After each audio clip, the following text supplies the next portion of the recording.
welcome. This is my 10th attempt trying to record this video. It's hard, believe me. So, well, this is me, Natalia, and I'm going to introduce you with our speech community, which studied the code switching in a community of volunteers in the YMCA Cali. We study about 10 people, 5 boys, 5 girls. All of them are among 20 and 23 years old.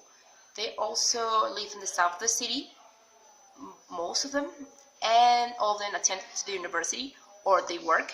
So it's made easy that they found the YMCA because the YMCA is also located in the south of the city.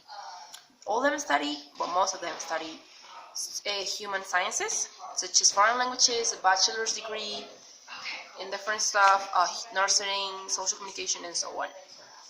These kids, or these people, have been identified as part of the LGBT community, and the ones that maybe are not part of it officially feel identified with some patterns or behaviors they have. They have spent at least 6 months as volunteers. A very few amount of them has been part for around 8 years, and all of them are bilingual, of course. They speak different languages. A lot of them, of course, Spanish, English. Some of them speak French.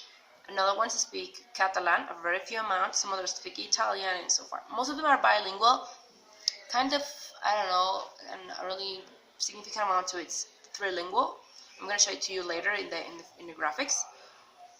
These people, it's also, well, they studied English mostly because they wanted to, so on their own. Some of them paid, another ones got scholarships, and very few amount went to private school it's a bilingual school. So yeah, I'm going to talk to you about the methodology we used, which was the ethnographical method, which is just pretty much go to the place your community is, observe, and take notes. We take notes. We observe these kids around twice between April and May. The first one was in April. We observed the whole afternoon in the YMCA because that's the place we usually can find them easily, because as I told you before, they're college students and they work, they have different things to do, so yeah, you're good. So you're good. They have different occupations, so it was pretty hard to find a how do you say it, a specific moment in time for they to dedicate for them to meet with us. So what we did, just attend to their meetings. The first one was about planning, about camps, immersions, which are programs that the YMCA has. You should attend once. Yeah, okay. So we attend the whole afternoon. There were 8 of the 10. We talk and we listen about. They were having also discussions about religion, and they usually used words like "keep it to yourself" or "I agree," "I'm down." I don't think so, because they're pretty clear words and specific in English. Some of them we don't have it as like that in Spanish, so I think that's the reason. We believe, actually, we can say that's the reason why they use it, because it sounds better, clearer, brief than English. The second one was a camp at the YMCA again. This was for the Easter holiday in April. We observed just 5. Because I told you before, it's crazy. It's super hard to get all of them together in the same place at the same time. I am a volunteer, so I attend to hundreds of different meetings. I was always observing, but it's not always easy to take notes and observe and attend to meetings and all that.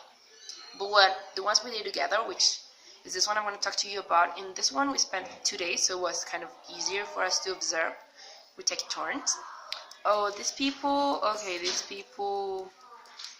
In that moment, they were also planning. They're normally planning about situations they're going to do, evaluating, and all of that. How we collect all this data, I'm giving to you. Okay, first, what we do was observe. In interview, normally we made questions about why, for example, what does English mean to them, why is a volunteer for them, why they're part of the YMCA, which is the most common greeting they have. And we discovered it was hi baby or bye baby. They normally hug each other, they kissed. They're very expressive. They're very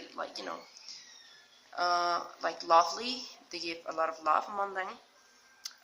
We sometimes give our opinions. We normally take notes, as I said before. We made also some recordings, which is about the observation and studying behavior. These kids, these volunteers are bilingual, so they speak English. English is part of their everyday life, everyday routine. Inside and outside of the Y, they speak English. At the Y, they normally do it because they work in the bilingual part, services, programs, so they normally do, camps, immersions, events that are related with this language. These kids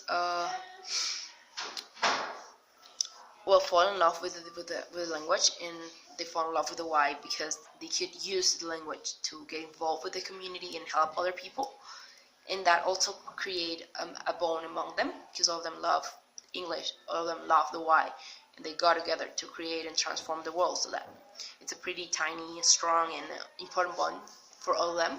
The 10 of them agree on that. We also, what we did is an interview. We recorded. We asked different questions. There were kind of 6-7 questions. I don't remember very well. These questions talked about personal stuff and also about stuff related with the YMCA. We asked why they staying there, and they all agree that the process they have been living among all these years and the experiences they had in the different places such as McDonald's, they all share kind of similar symbols that we're going to explain it later. That's YMCA, as the YMCA, of course. McDonald's, I already said it. High School Musical is also a symbol we found. There's a world beat on child. We're going to tell you about it later. All this ended up in a friendship because of the experiences they had together and individual.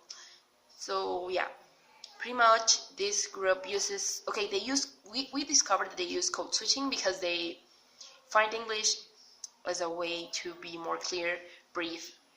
And they also give instructions when they're working. They use English because it's clearer, easier, goes straight to the point, to what they want to say. And they added to changes. They're normally joking all the time, but they want to speak in English in a level, in an environment which requires work. They're serious and they're clear and brief. And communication becomes more impersonal because English makes it more impersonal for them. Thank you.